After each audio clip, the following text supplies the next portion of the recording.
Hello guys, here about the global box office. I actually did a Rizzle video, but I went off on a tangent and watched videos. I'll make that as a separate video about that. But Box Baby Family Business is coming out. That's the big new release of the week besides The Purge. And F9 is continuing to do well at the box office. And actually, F9 is actually performing similarly to every other Fast and the Furious movie, which it will probably grow same as Hobbs and Saw at the end of its box office run. Again, Hobbs and Saw had better legs than it because it didn't really have any much competition.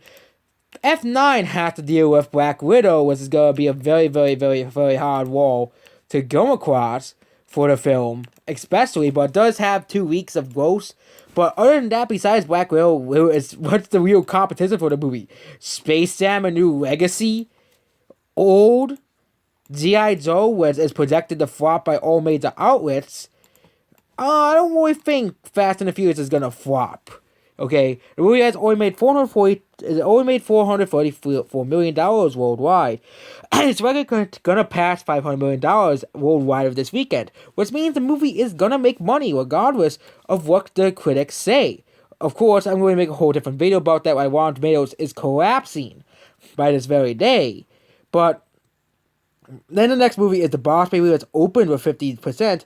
And of course, the first movie didn't really have a good response, but the critics seem to hate it as much as the first movie. Not too surprised, but it seems that the audiences still love the first movie, except for the animation critics and the people who are grossed out by some of the cute, gross out scenes of the movie, which I do agree those scenes are not that great, but the rest of the movie was still pretty funny, especially where they talked about how he'll be there forever. That's the best scene in the entire movie, or how they talk about all the other boss babies. That was pretty hilarious. But the movie they don't really have a projected opening, which is surprising. They don't really have a projected opening for Boss Baby 2. But yeah, they don't really have will be a hard time reaching those numbers, but the summer has not been kind to family films, and really 2021 has been abysmally to have family films. For example, Wire flopping, Spiel Untamed flopping, and Peter Rabbit 2 underperforming at the box office, massively at the box office. It seems that family movies, with again, the demographic that brings the families into theaters, have not really came back. They actually said that most of the people who are continuing to watch movies in the theaters are actually younger audiences, which is kind of unexpected considering they kept saying that younger audiences will abandon theaters in the future because streaming will take over. The almighty streaming services will take over. But it has been proven false again that streaming is not the future of film and movie. Theaters are not gonna be gone. Okay, it's funny how the audience they said that would kill theaters is seen as the ones that are saving theaters. That's just hilarious as a whole. The audience that was said to kill movie theaters is going to go save movie theaters, and that's just hilarious in and of itself. The audience, of course, that was killed movie theaters was going to go save movie theaters. But The Boss Baby made a lot of money and is not going to make that much money, definitely. I think it's going to gross half of the original, which is around 25 million. I think that's a pretty reasonable estimate. It could gross as low as 10 million, which I don't think it's possible. It will gross very similar to F9, which will drop like 30-60%, and top cross 100 million by Friday and 28 million throughout the holiday weekend, which we may see a lot stronger hold because of the holiday weekend.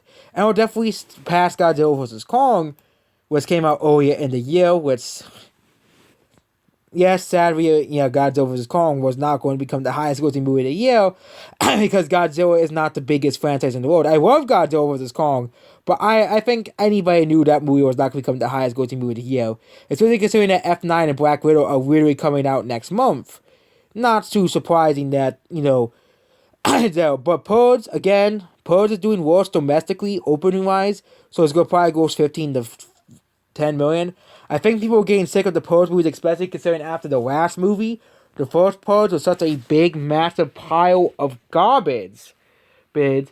But it seems that the movie's out doing much better internationally, which may be good for the franchise, guys, and maybe the franchise is saving grace might be international markets gets. And yeah, F9 looks to repeat, and Zorro lifts $500,000 on its first day. That's not what we're doing to at the box office, but and yeah, the first movie was a super hit. It bowed to $50 million in North America, making $528 million. And yeah, and yeah, basically, I think the biggest con is just the reception of the first movie.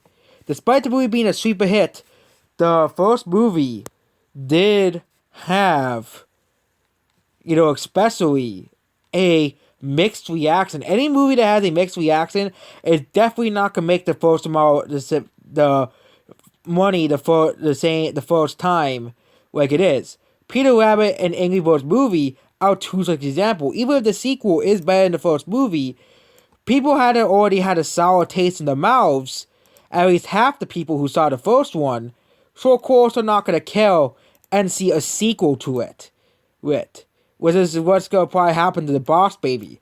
A lot of people loved that movie, and a lot of people hated The Boss Baby. Especially animation critics saying this was one of the movies that is leading to the downfall of animated movies. Yep, those people. That The Boss Baby and Minions are the leading to the downfall of animated movies. Which I don't really think that's the reason why. I think it's just Hollywood in general is leading to the downfall of animated movies. And it's really showing in 2021's box office the decline of family movies, which I think it will probably might teach them a lesson or two. Eventually it might teach them a lesson. And eventually it might teach them a lesson that you can't tell the same 5, trendy jokes that get outdated after a week and just tell jokes that are universal and funny. Like Tom and Jerry usually does. But yeah, Peter Rabbit also had a softer than hoped opening as well. And and then for the Purge, of course, people, I think, are getting sick of Purge. I think people are getting sick of Purge and these horror franchises, okay? But bottom line, this is the box office predictions. Actually predicting Boss Baby to only gross $60 million.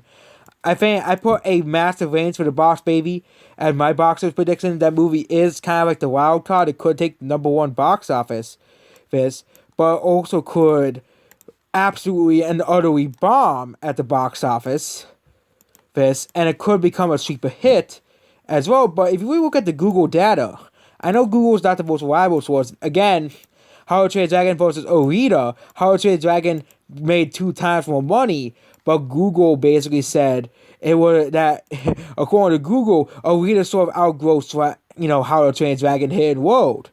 But I don't think the Boss Baby will probably. I think the Boss Baby could reach number one box office, but I think a $40+ million opening at this point for the Boss Baby 2 or Boss Baby Family Business is pretty unlikely. And yeah, you could say, but the hybrid movies could be used to blame, but again, some movies have recent hybrid releases, but it seems that many people do not really care for the hybrid releases. For example, let's just pull up The Conjuring 2. The Conjuring 2 did pretty well at the box office despite having a hybrid release. I don't really think a hybrid release really impacts the box office that much, because people who go and see movies in the theaters and people in the streaming audience are two different things. And they actually said most of the upcoming movies, a majority of people want to go see movies in the theaters. And movies like A Quiet Place was like a 55%, but in July, movies are up to 70 to 75%. So it seems that this is not really having an impact as well. And Zorro is not going to do that well, which is not surprising. And In the Heights will continue to become a train wreck and continue to bomb. Not too surprising. And that's basically it. Goodbye.